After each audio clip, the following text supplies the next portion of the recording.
में विपक्ष की नेत्री श्रीमती सोनिया गांधी ने विशेष उल्लेख किया है, तो फिर मुझे अपना स्पष्टीकरण देना आवश्यक हो गया। शोर शराबे में उनके शब्द सभी सदस्यों ने स्पष्टतः सुने या नहीं, मैं नहीं कह सकता, लेकिन मैं समझता था कि चलते चलते मेरा उल्लेख हो रहा है, लेकिन जब बाद में मैंने पूरा भाषण पढ़ा तो मुझे लगा कि ये चलते चलते नहीं है, ये छपते छपते भी नहीं है, ये पूरी तरह से सोच विचार करके भाषण दिया गया है। मैं उद्धृत कर रहा हूं उनके शब्दों को। द प्राइम मिनिस्टर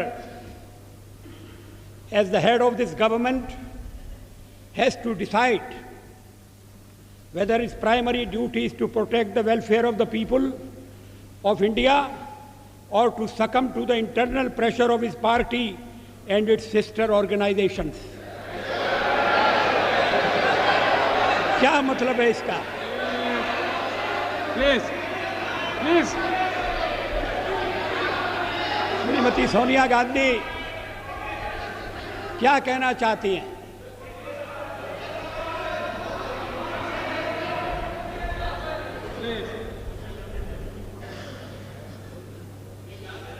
उन्होंने प्रधानमंत्री के नाते मेरे प्राथमिक कर्तव्य की याद दिलाई है। प्राइमरी ड्यूटी,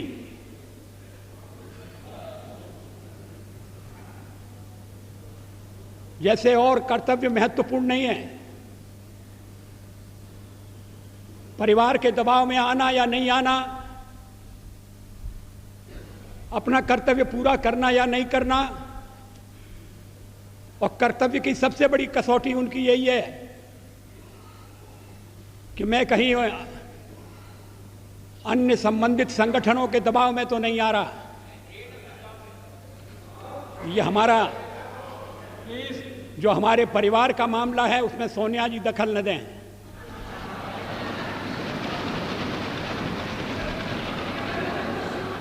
मैं प्रधानमंत्री हूं तो कांग्रेस की कृपा से नहीं, कांग्रेस के विरोध के बावजूद हूं, और जब तक लोग मुझे चाहते हैं मैं रहूंगा।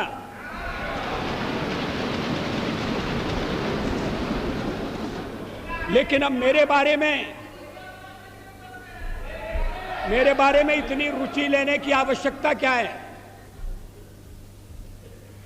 फिर आगे सवाल देखिए,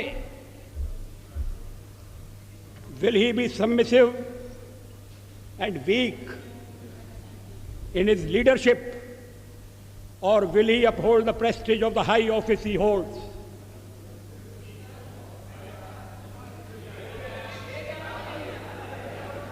इसके पीछे क्या भावनाएं? ये कहने का मतलब क्या? ये मेरे ऊपर आरोप है कि मैं दबाव में काम कर रहा हूं, गलत है।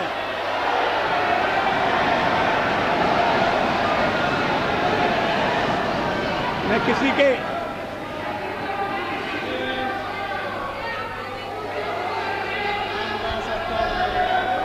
उपाध्यक्ष महोदय, मैं किसी के दबाव में काम नहीं करता।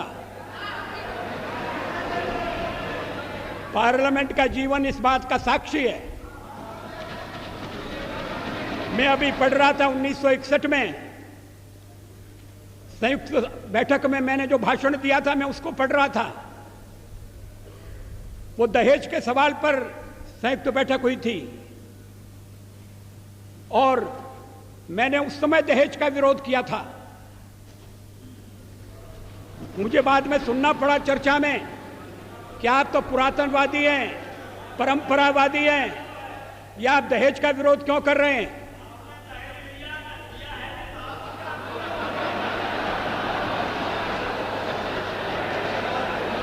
ये 1961 की बात है। 1957 में मैं पहली बार लोकसभा का सदस्य चुना गया, प्रतिपक्ष की ओर से चुना गया। अगर मैं दबाव में काम करता तो फिर पता नहीं क्या हो जाता। दबाव में काम करने का मतलब है किसके दबाव में? आपको बड़ी चिंता हो रही है मैं किसी के दबाव में न रहूं।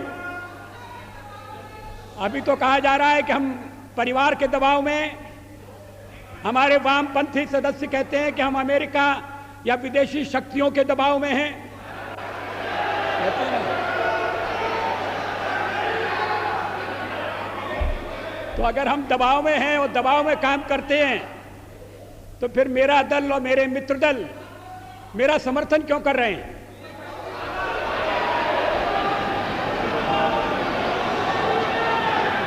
इसका औचित्य क्या है? वो जानते हैं कि मैं दबाव में काम नहीं करता। संसार का विरोध मोल लेकर हमने अणु परीक्षण किया, किसी दबाव में हम नहीं आए। अणु परीक्षण के मामले में जो पूर्व प्रधानमंत्री हैं उन्होंने किस तरह से व्यवहार किया था मैं सारा चिट्ठा सदन के सामने रख सकता हूं।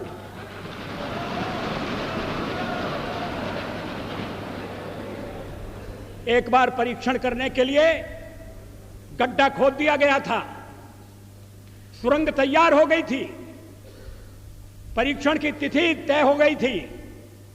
ऐन वक्त पर परीक्षण को रद्द कर दिया गया क्योंकि विदेशी दबाव था।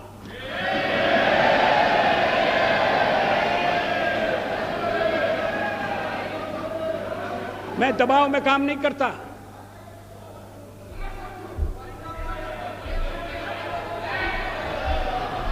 आप चुप रहिए, एक सीमा होती है सुनने की। मुझे रोका था जब कारगिल युद्ध चल रहा था तो राष्ट्रपति लिंकन ने मुझे बुलाया न्यूयॉर्क में, वाशिंगटन में।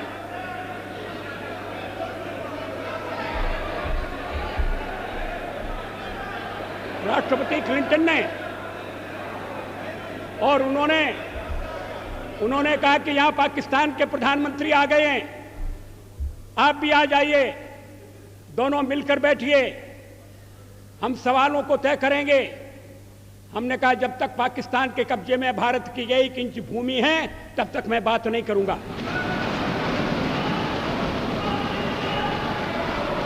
और मैं अमेरिका नहीं गया,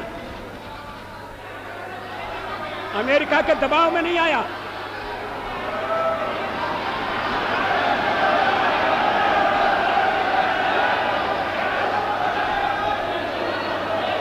चालीस साल तक इन्हें क्यों बेचैनी हो रही है? मुझे टोकने का मतलब क्या है? मिस्टर, आपको सच बात सुनना कड़वी लगती है? इसके आगे देखिए, his moment of reckoning has come.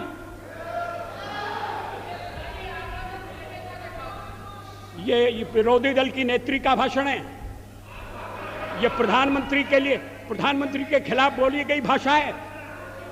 इसका भाव क्या है?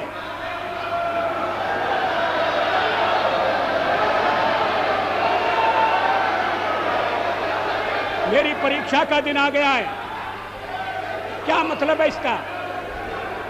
मैं रोज रोज परीक्षा दे रहा हूं।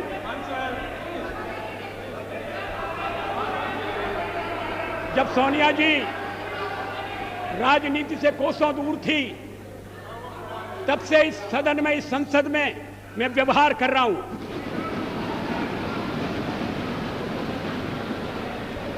आज मुझे कटघरे में खड़ा किया जा रहा है।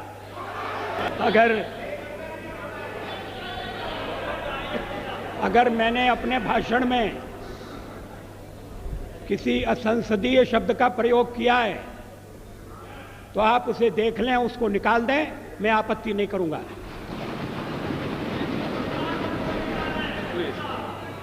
अब ऐतराज किया जा रहा है मेरे लहजे पर। अब मैं लहजा तो इस उम्र में बदल नहीं सकता।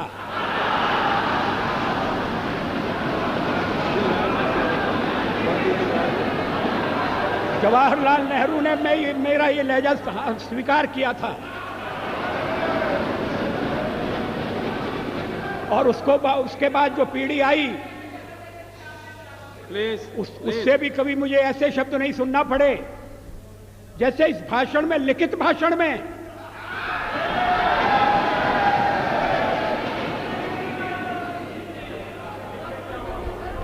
अभी मैंने पूरा भाषण पढ़ा नहीं है श्रीमती सोनिया गांधी का, मैं उद्धृत कर रहा हूं।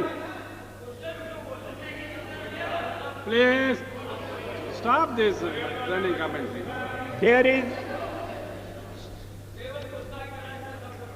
There is, I am afraid, neither moral integrity nor sincerity of purpose among those who are trying to force the law on the nation today.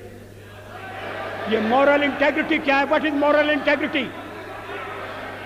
क्या मतलब है इसका? अगर सत्ता पक्ष में अध्यक्ष महोदय, इन शब्दों के लिए श्रीमती सोनिया गांधी को खेद प्रकट करना चाहिए।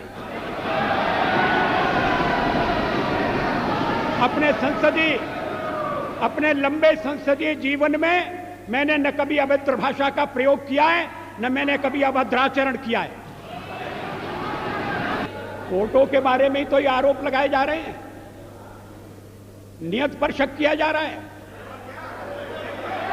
बोनाफाइडीज की बात हो रही है।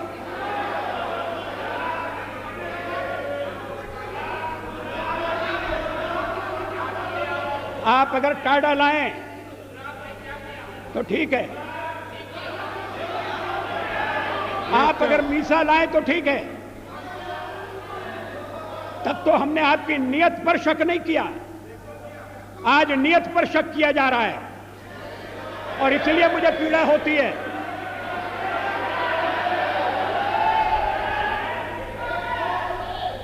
अगर बहुमत नैतिकता से नहीं चल रहा तो फिर क्या अल्पमत से हम आशा करें कि वो नैतिकता की दुहाई देगा? जो जिन शब्दों का प्रयोग किया गया है, वैसे मैं एक सवाल को लेकर सोनिया जी की तारीफ करने वाला था। इसी भाषण में उन्होंने कहा है कि हम आतंकवाद के खिलाफ आपके साथ खड़े रहेंगे, लड़ेंगे, लड़ते रहे, आगे भी लड़ेंगे, और उसके बाद लड़ाई मेरे खिलाफ छेड़ दी। ये व्यक्तिगत आरोप हैं, ये नीति संबंधी आरोप नहीं है, ये सिद्धांतों का खंडन मंडन नहीं है, ये मेरे व्यक्तित्व पर लांछन है और मैं इसे बर्दाश्त नहीं कर सकता। अभी कर रहे हैं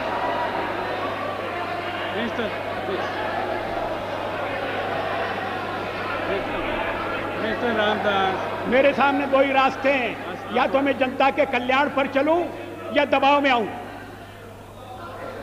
ये कौन तय करेगा?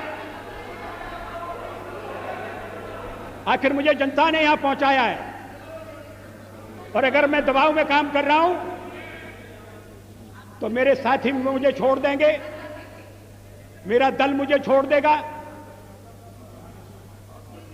विरोधी पक्ष की नेत्री को ये बताने की जरूरत नहीं है कि या तो मैं दबाव में काम करूं और यही नहीं तो कल्याण करूं। मैं अपने ढंग से देश की सेवा करने का प्रयास करता रहा हूं और आगे भी करूंगा।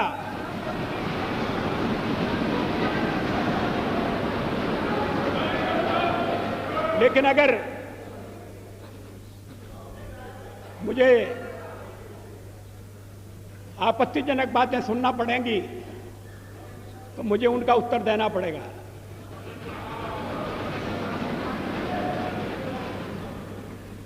अभी भी मैं आपसे निवेदन कर रहा हूं अध्यक्ष महोदय, मैं आप उपाध्यक्ष हूं।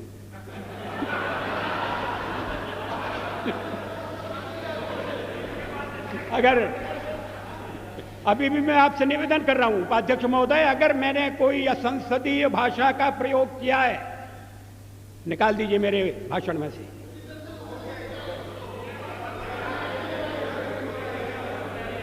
क्यों नहीं है? तो फिर इतना मान लीजिए कि आपने जो शोरगुल मचाया वो बेकार था।